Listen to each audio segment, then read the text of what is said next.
اللہ الرحمن الرحیم. ابلیس نے ایک فوج بنا کے رکھی ہے اپنی. ابلیس نہیں، شیطان.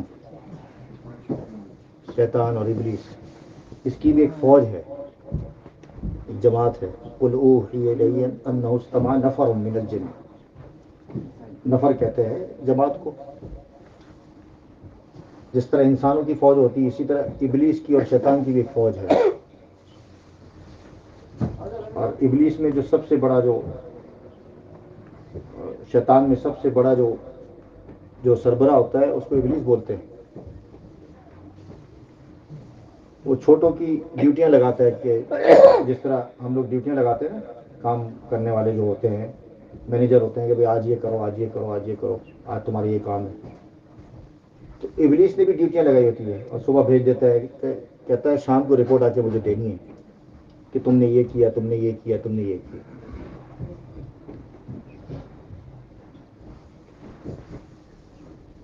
تو پوری جماعت نکلتی ہے لوگوں کو گمراہ کرنے کے لیے. ایک کے ذمہ لگایا ہوتا ہے کہ آج تم نے ملکوں کے درمیان لڑائی کروانی ہے، ملکوں کے درمیان لڑائی کروانی ہے، نفرتیں ڈالنی ہے، قدرتیں پروپیگنڈا کرنا ہے ایک دوسرے کے خلاف، تاکہ آپس میں چین سے نہ بیٹھیں، سکون سے نہ بیٹھیں. ظاہری بات ہے، دو ملک لڑیں گے تو پھر انسانوں کو تو تکلیف ہوگی. آج ایک ملک کے کان کے جو سربراہ ہے، اس کے کان میں بات ڈالے گا کہ دیکھو یہ فلانا تمہیں یہ کہہ رہا ہے، کل دوسرے کے یار تمہارے بارے میں یہ بات ہو رہی ہے. تو حقیقت میں انسان کو پریشان کرنا ہے، انسانیت کو پریشانی میں ڈالنا ہے. ایک کی ڈیوٹی ہوگی یار چلو یہ تو تم نے بہت بڑا کام کیا ہے، یہ ملکوں کے درمیان میں تم نے انتشار پھیلایا ہے، سوشل میڈیا کے تھرو، اخبارات کے تھرو، رپورٹوں کے ذریعے سے، مختلف چیزیں جس طرح چھپتی رہتی ہیں، ان کا کام ہوتا ہے. سوشل میڈیا تو بڑا تیز آتا ہے. ایک کی ڈیوٹی لگایا، یہ روزہ وغیرہ رکھتے ہیں مول مسلمان، یہ کیا ہے، یہ لوگ روزے پہ عبادت میں ان کو لگایا ہوا ہے، اس کو روزے سے روکو. ایک بندے کو عبادت کرتا ہے یار، یہ نماز پڑھتا ہے، اس کو نماز سے روکو. یہ بچہ مدرسہ جاتا ہے حفظ کرنے کے لیے، اس کو بخار میں مبتلا کر دو، اس کو یہ سکھاؤ کہ بہانہ کس طرح بناتے ہیں تاکہ حفظ کرنے نہ جائے.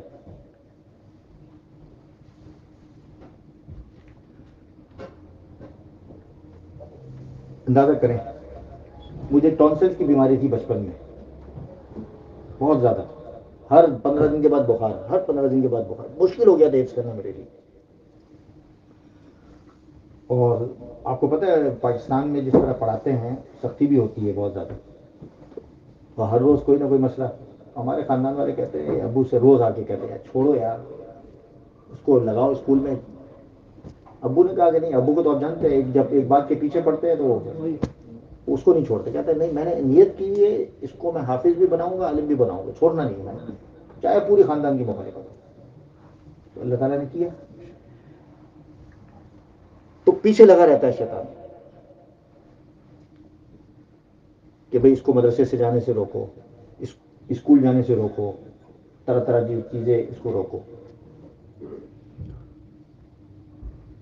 شیطان کا سب سے بڑا حربہ کیا ہے، یہ آپ آج سن لیں. سب سے بڑا جو حدیث میں آتا ہے، نبی کریم صلی اللہ علیہ وسلم کی روایتوں میں آتا ہے، شیطان کا جو تخت ہے وہ سمندر کے اوپر لگا ہوتا ہے. اس لیے علماء نے لکھا ہوا ہے، بزرگوں نے لکھا ہوا ہے کہ بغیر ضرورت کے سمندر پر سفر نہیں کرنا چاہیے. تو بغیر ضرورت کے، ایک دفعہ میں سویڈن گیا تو سویڈن والوں نے کہا کہ آپ کو ہم فن لینڈ بھیجتے ہیں 12 گھنٹے کے لیے، نہیں 12 گھنٹے وہاں ٹھہرنا ہے اور 12 گھنٹے جانے کے اور 12 گھنٹے. میں نے کہا یہ کون سا یار سویڈن ہے اور کون سا فن لینڈ ہے؟ کہتے ہیں آپ کو ہم کشتی میں بھیجیں گے، کروز کے اندر. میں نے کہا یار تم کیوں پانی کے اندر مجھے قید کرتے ہو، میں تو آزاد پنچھی ہوں، مجھے تو لوگ چاہیے ہوتے ہیں. بات کہتے نہیں، آپ کو ہم 4-5 بندے دیں گے، آپ ان سے بات چیت کریں. میں کہا چلو ٹھیک. تو سمندر پر لگا ہوتا تھا. ایک آ رہا ہے صبح صبح رپورٹ، شام کو رپورٹ لیتا ہے کہ جی آج میں نے فلاں کو نماز سے روکا، آج روزے سے روکا، آج میں نے حج سے روکا، آج فلانا ملکوں کے درمیان میں لڑائی کرا دی، آج میں نے فلانا جگہ انتشار کر دیا. یہ کر دیا، یہ کر دیا، فلانا کر دیا. ایک آخر کے اندر آتا ہے، بالکل آخری میں اس کا انتظار کر رہا ہوتا ہے کہ بھائی بندہ نہیں آیا یار، کہاں ہے وہ جو اصل بندہ تھا، وہ تو آیا نہیں کرندہ، وہ کدھر؟ تو کہتا ہے وہ آیا وہ کہتا ہے میں تو اچھی سرتاج میں بڑی زبردست رپورٹ لے کے آیا ہوں. کیا لایا ہو؟ کہتا ہے میں نے میاں بیوی کے درمیان جھگڑا کروا دیا زبردست. اس نے ایسی چھلانگ لگائی، ایسے خوشی کا اظہار کیا اور ایسے پھولوں کی برسات کر دی اس پر. یہ میں بتا رہا ہوں، ایک مفہوم بتا رہا ہوں آپ کے سامنے، تاکہ آپ لوگوں کو تھوڑا سا، آپ لوگ سنتے نہیں ہو نا، چلے جاتے اڑ جاتے، اس لیے تاکہ آپ کے سامنے عرض کر رہا ہوں کہ اس کا جوش جو تھا، اس کا جذبہ تھا اس حوالے سے کہ کس طرح اس نے استقبال کیا اس کا جھگڑا کرا دیا. تو حدیث میں آتا ہے کہ سب سے بڑا جو حربہ ہے شیطان کا، جھگڑا میاں بیوی کے درمیان کرانا، اس کا حصہ. اور اس سے پہلے جو درجہ ہے وہ مدرسے جانے سے روکنے والے طالب علم، جو دین کا طالب علم ہو اس کو روکتا ہے، دین کو حاصل کرتا ہے، چاہے مدرسے کے ذریعے سے ہو یا کسی بھی ذریعے سے، دینی علوم کو حاصل کرنا، مدرسے میں جا کر یا کسی استاد کے پاس بیٹھ کر. تو میاں بیوی کے جھگڑے جو ہیں وہ آج 90% جو مسئلے چلتے ہیں، 90% وہ باہر کے ہوتے ہیں، میاں بیوی کے نہیں ہوتے. میں بار بار یہ عرض کرتا ہوں. مجھے ایک ساتھی نے شکایت کی کہ ہمارے یہاں ایک مسئلہ چل رہا ہے اور وہ عجیب مسئلہ ہے، آپ سے کیسے ڈسکس کریں. کہتے ہیں کہ جی وہ ہماری بہن ہم نے جہاں دی ہوئی ہے، تو ان کے گھر والوں نے جگہ جگہ گھر کے اندر کیمرے لگائے ہوئے ہیں، اور چوروں سے بچنے کے لیے، ڈاکوؤں سے بچنے کے لیے، بلکہ جو بہو آئی ہے نا اس کو مانیٹر کرنا ہے، وہ کیا کرتی ہے، کھانا پکاتی ہے نہیں پکاتی. اور ظلم، اس قدر ظلم کہ بھئی وہ بچا ہوا کھانا مجھے دیتے ہیں اور خود جو ہے میں ان کے لیے تازہ تازہ کھانا پکاتی ہوں. تو اتنا ظلم کہ کیمرے لگائے ہوئے ہیں، یہ کیا طریقہ.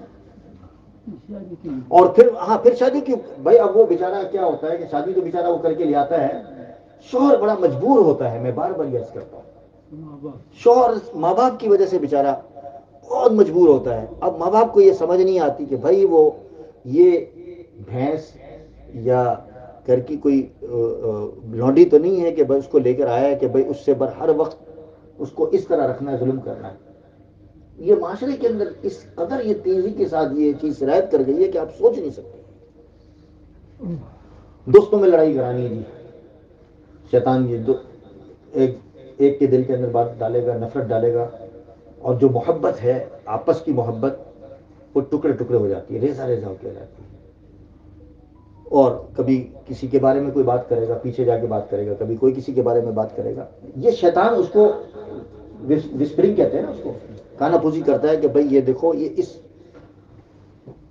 جو محبت ہوتی ہے وہ نفرتوں میں بدل جاتی ہے. اور پھر وہ دونوں مسلمان، جو المسلم و اخو المسلم والا جو ہوتا ہے معاملہ، بھائی چارہ، وہ ختم ہو کے رہ جاتا ہے. اور اس سے پورا معاشرہ بدبودار اور آلودہ ہوتا ہے. جو دو بھائی رہتے ہیں، میاں بیوی رہتے ہیں، اس سے پورا معاشرہ پروان چڑھتا ہے، محبتیں پھیلتی ہیں، نفرتیں ختم ہوتی ہیں. یعنی آپ کی میری دوستی ہے نا، یہ تو میں اپنی بات میں آپ کے سامنے عرض کر دوں کہ میں آیا ہوں اس علاقے کے اندر. میں نے ایک لڑکے کو تلاش کیا تھا جو شروع میں آیا تھا، اسٹوڈنٹ لڑکا تھا. حاجی صاحب شاید جانتے ہو، وہ ایک لڑکا آتا تھا، اس کا نام پتہ نہیں کیا تھا، جنید نام تھا، پتہ نہیں کیا تھا. پھر دوسرا، پھر تیسرا سرکل. آج صرف کراچی، پاکستان، حیدرآباد، انڈیا، گجرات، بلکہ پوری دنیا ختم نبوت اکیڈمی کے ساتھ اس کا تعلق ہے. اتنا بڑا سرکل بنا ہوا ہے. اب اس سرکل کو کیسے خراب کرنا ہے؟ اب یہ سوچیں نا، مطلب یہ تو ایک میں مثال آپ کے سامنے عرض کر رہا ہوں کہ پوری دنیا کے ساتھ نیٹ ورکنگ، اس میں مسلمان بھی ہے، غیر مسلم. ہمارے ہاں ہندو جو لڑکا تھا اسٹوڈنٹ، ہم اس کا بھی خیال کرتے تھے اور وہ آ کے ہمارے ساتھ افطاری کرتا تھا اور کراتا تھا افطاری. یعنی پوری انسانیت کو اس طرح پرو دیا کہ جیسے ہم ایک تصویر نہیں ہوتی، اس طریقے سے. یہ تو ایک میں مثال. اسی طرح آپ کی کمیونٹی کے اندر، آپ کے گھر کے اندر، آپ کے ملک کے اندر ایک دوسرے کو برداشت نہیں کر رہے. یہ شیطان والا کام ہے, شیطانی فوج والا کام ہے. یہ چیلے ہیں جو کر رہے ہیں کام, خراب کر رہے ہیں ایک دوسرے کو لڑوانے کے چکر میں, اپنی خواہش کو پورا کرنے کے لیے. دیکھیں یہاں روزہ, نماز, زکوٰۃ, اب یہ دیکھیں یہ ساری چیزیں, لیکن شیطان کس سے ملا؟ جو لڑائی کرانے والا تھا, نفرتیں ڈالنے والا تھا, قدرتیں پھیلانے والا تھا, ایک دوسرے کے خلاف اکسانے والا تھا کہ بھائی دیکھو یار یہ بندہ ٹھیک نہیں ہے, یہ بندہ ٹھیک نہیں ہے, یہ بندہ ٹھیک نہیں ہے. یہاں ہمارے پڑوس کے اندر ایک مسجد کھلی تھی شروع کے اندر, تو مقتدیوں کو بھی ذرا تکلیف ہوتی ہے نا, وہ انگلی کرتے ہیں دوسری مسجد والوں کے کہ بھائی چلو جی ان کو ذرا چھیڑتے ہیں. تو وہ شروع میں آتے تھے تو کہتے تھے یہ مولوی صاحب یہ کہتے ہیں. تو میں نے کہا مولوی صاحب اچھا کہتے ہیں, کہ نہیں آپ کے بارے میں کہتے ہیں اچھا کہتے ہیں, میں اسی طرح کہوں, اس میں کوئی ایسی بات نہیں. ان کو مولوی صاحب کو میرا سلام کہنا اور یہ لو عطر کی شیشے ان کو دے دینا, اس کے بعد نہیں آیا وہ بندہ. یہ عمل جو آدمی آپ کے خلاف جائے نا, یاد رکھیں جو آدمی آپ کے خلاف, اب یہ خواتین کو بھی بیچاری جو بچیاں ہیں ان کو بھی, اب وہ کتنا برداشت کریں گی مجھے بتائیں. اب یہ اندازہ کریں کہ لڑ بھی ماحول لڑائی کا بھی ہے اور بچے بھی بچے پیدا ہو رہے ہیں, 3 بچے, 4 بچے, 5 بچے, 6 بچے. حدیث میں آتا ہے, ذرا روایتیں پڑھیں گے تو آپ کو اس کی تفصیل آتی ہے کہ آدمی یعنی ظلم بھی ایک طرف کر رہا ہے اور ایک طرف یہ کام بھی کر رہا ہے. یعنی چھوڑنے تک کی بات ہوتی ہے اگلے مرحلے کے اندر, اگلی ساعت کے اندر, اگلے گھڑی کے اندر, اور اس کے بعد پھر کیا ہوتا ہے, بچے بھی پیدا ہو رہے ہیں کہ بھائی ہر سال ایک بچہ آ رہا ہے, پھر اس کے بعد پھر جھگڑا. پھر بھائی یہ بڑا مسئلہ ہے اس آج کل کے اس معاشرے کے اندر. اس کا حل یہی ہے, علماء نے لکھا ہوا ہے کہ رمضان المبارک کا جو مہینہ اللہ تبارک و تعالی نے عطا فرمایا ہے, یہ شیطان تو بند ہے, قید ہے, لیکن اپنے نفس کو آپ دبا کے, اور اس کا ایک مجاہدہ علماء نے لکھا ہے کہ خاموشی اختیار کرو. اگر سانس ہے تو گھر کے اندر اس کو اللہ کے واسطے 1 مہینے تو کم سے کم اس کی پریکٹس کرو کہ بہو کی جان چھوڑو, خاموشی اختیار کرو. اور اگر بہو ایسی ہے بڑبڑانے والی تو بہو سے گزارش ہے کہ بھئی تھوڑا سا اپنے منہ کو بند رکھو.